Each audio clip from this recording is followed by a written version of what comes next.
guys, welcome back to my channel. It's your girl Ify, and thanks to all my amazing subscribers.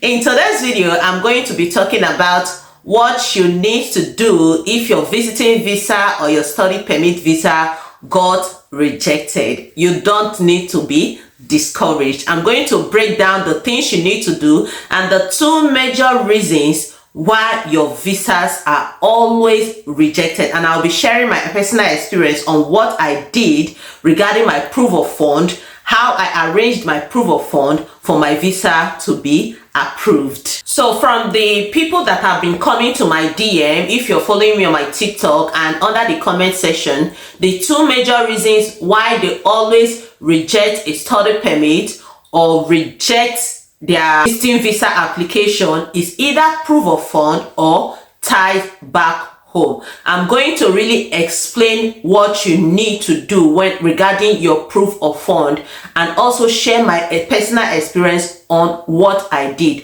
However, I did not come in as a student, neither did I come in as a visiting visa. I came in through the express entry route under the Federal Skilled Workers Program as a permanent resident. But I'll be sharing with you guys what I did regarding my proof of fund, because even as a permanent resident, your application can be rejected if you did not do your proof of fund properly. Number one mistake that people usually do regarding their proof of fund is putting a lump sum, which is not encouraged at all. Other countries might be accepting it, like when they see a proof of fund in their account, like a huge amount of money, they will believe that, okay, this person have huge amounts of money. But it is not like that when it comes to Canada immigration. Canada does not care about the huge amount of money in your account, whereas they care about the source of income. That is why if you're doing your Canada immigration, if you intend to come to Canada, you don't plan at the dying minute. You plan for a very long time before you start up with your application. Take for example me, before I eventually entered into the express entry pool, I was already keeping my proof of fund somewhere. I was a business person in Nigeria and also a banker. What I did, I created a separate account for my business. Like I have a registered business, created a separate account whereby if customer wants to pay me, they pay into that account. And if I want to deposit money in terms of my business, I also deposit it into my business account. Therefore, the salary, which is separate, salary account means it's my salary account. So I did not mix up my business money and my salary money. So with that, if I print my statement, it shows the stream, like the line, the source of income, where this money is coming from. This money is coming from my employer. And when I also print out my statement of account for the business, it shows that this money is strictly for business. So in my reference letter, when I was writing my reference letter, I stated that I was a business person and also I was employed under this sector.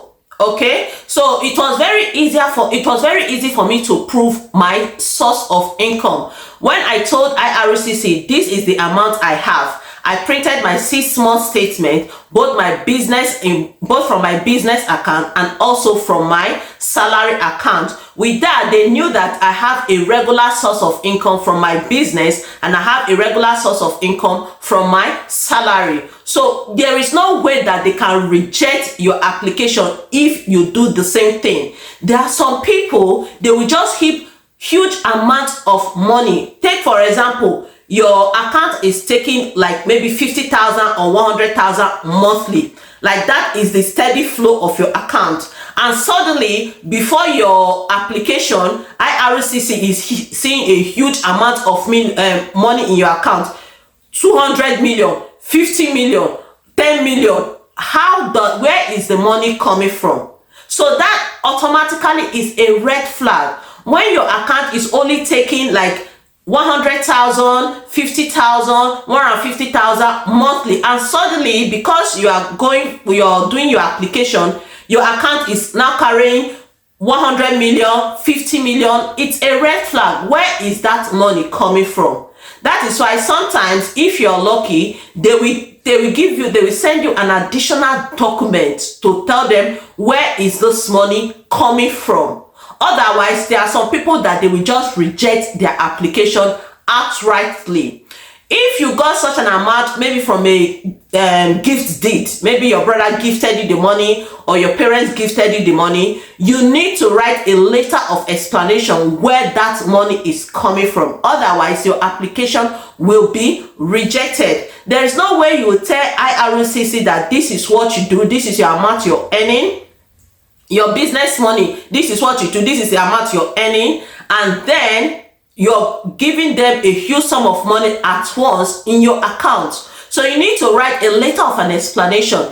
Where is the source coming from? Where is this money coming from? Because if you are submitting your application, you must definitely submit a 6 months or a 4 months bank statement. Then for those that don't like have anybody that they will use as, or they will give anybody that will give you like a gift deed, it is recommended that you start building your fund even before, way before you apply for the Canada visa application. You need to build your account gradually, so that if you're stating this is the amount that I get paid monthly as my salary, and this is, if you're a business person, this is the average amount I receive as income for my business, and you're presenting the 2 statements of accounts, they are seeing the inflow. There is no way they will doubt you.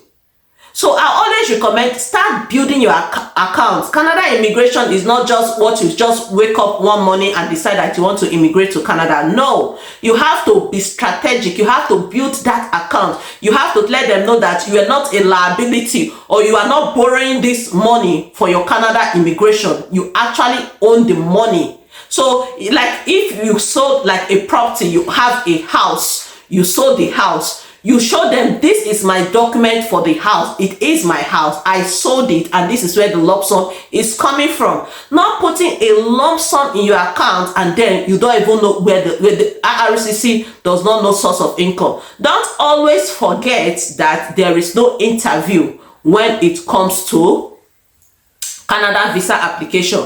Whatever they are saying, that's what they will use to judge. Okay, so proof of funds shouldn't be something you just dump and you say, okay, I have this huge amount of money. These are the major mistake that people make. So guys, don't just do source of proof of fund as a money that you will just come and dump somewhere and IRCC will just believe you that you have your living expenses is already secure. Then another thing is your home, your ties back home. Okay, you know that with a visiting visa or with a study permit visa, you're coming in as a temporary resident. Temporary meaning after you're done with your study or after you're done with your visiting, you are going back home. You need to show them the ties back home. It still boils down to your proof of fund, because if you're already able to prove you have a source of income, they will know that, okay, this is what this person is doing back home. This is what this person is doing back home. So this person is definitely going back. It can be even your wife or children. So anything you're presenting as a ties back home should be tangible enough. Just remember that you're proving to this visa officer that you're going back home. You're not coming here to stay permanently. So you need something very tangible, maybe like your business or anything very tangible like a landed property or a house or your family members, your wife and children. You can use it as a ties back home. So these are the 2 major reasons why your visa might be rejected. And if after you've done all those things and you know that you did your application well, you proved that your source of income is legit, and you proved a very strong ties back home, and you still got rejected, you can ask for a review. Okay, you can ask for a review by sending an email or a web form, though it takes a longer, it might take a long time, but it's possible.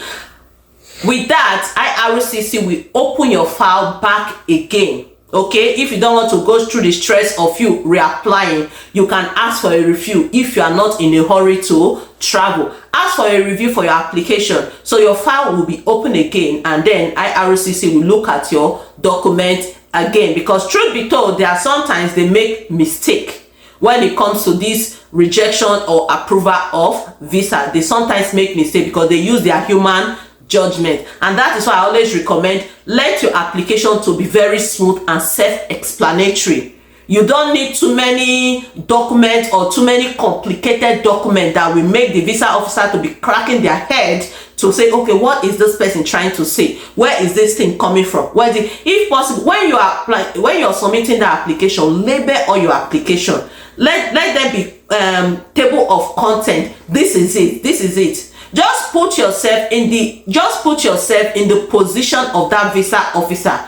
If I'm the one reviewing this application, will I be able to understand what I am writing or what I'm reading? Will I be able to understand this document? So just try to picture yourself in that visa officer. Just know that these people, they don't know you. So whatever you're submitting, what the document you're submitting is what they will use to judge you, because they don't even see you in person.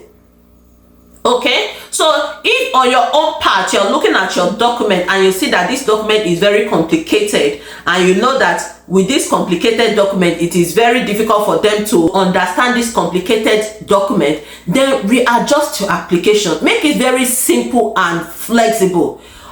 People are saying Canada is rejecting visa, Canada rejecting visa. The group I belong to, there was somebody 21 days visiting visa for their parent. 21 days, it got approved.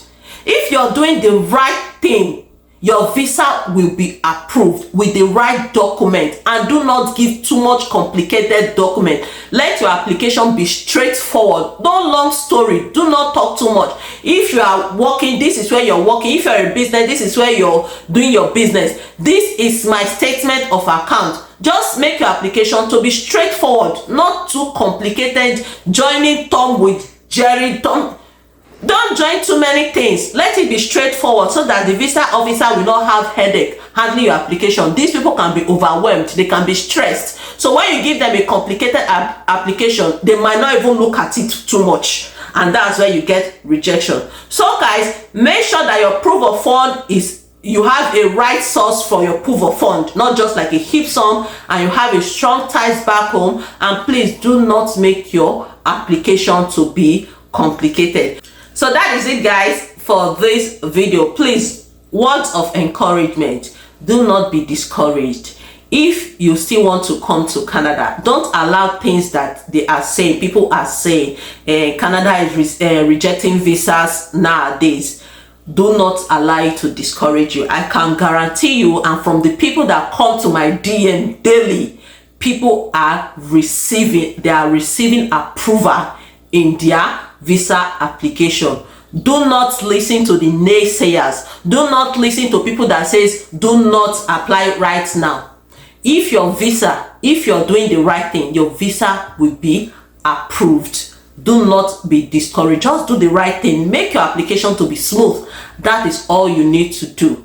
And people that keep saying that their visa is rejected, majority of them, you notice that they use agents and they fold their hands, thinking that, okay, this agent will guarantee me my visa approval. They will just give huge amount of money to agents, thinking that with agents, they are good to go. Even with a licensed immigration consultant, your visa is not still guaranteed. Talk less of using an agent that is not licensed. So I always recommend do it yourself. I did my application myself. When you're doing your application yourself, you always take time to do things yourself. You always know the right documents to submit. These agents, sometimes when you give them documents, they might miss A with B, and you are not there when they are uploading this document. That's why I always recommend, please do your application yourself. There is no way that your visa will not be approved if your application is right. Please do not be discouraged with these policies that keep changing. Like I always say in my video, Canada policies have always been changing. They always change policies to favor their country, but that does not mean that it will discourage you from applying to that Canada visa. Please do your due diligence, do your application right, and your application will be approved by God's grace. Wishing you guys all the best. Please do not forget to hit the subscribe button, like this video, and share to encourage anybody out there. See you in my next video.